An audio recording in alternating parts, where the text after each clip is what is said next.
Hi hello வணக்கம். பருப்பு சாதம் செஞ்சிடலாமா? வாங்க எப்படி செய்யுதுன்னு பார்க்கலாம்.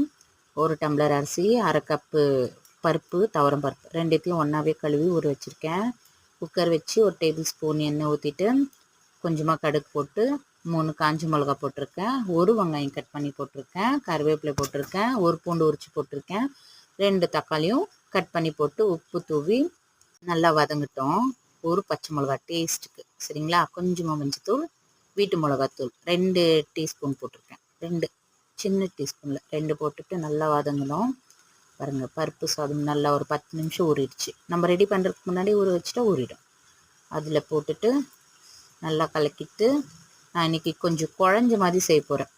கொலன்னு இல்லாமல் கெட்டியாகவும் இல்லாமல், ரெண்டுக்குமே நடுவில், பொங்கலுக்கு நடுவில் அப்படியே தண்ணி கொஞ்சம் 1 டம்ளர் மட்டும் எக்ஸ்ட்ரா வச்சுட்டு 3 விசில் விட்டு எடுத்தாச்சு. பாருங்கள், ரொம்பவும் குலன்னு இல்லாமல் ரொம்ப கெட்டியாகவும் இல்லாமல் சாப்பிட ரொம்ப நல்லாயிருக்கும். இது கூட ஊறுகாய், அப்பளம் எது வேணும்னா வச்சு சாப்பிடலாம். டேஸ்ட் பண்ணி பாருங்கள். தேங்க்ஸ் ஃபார் வாட்சிங்.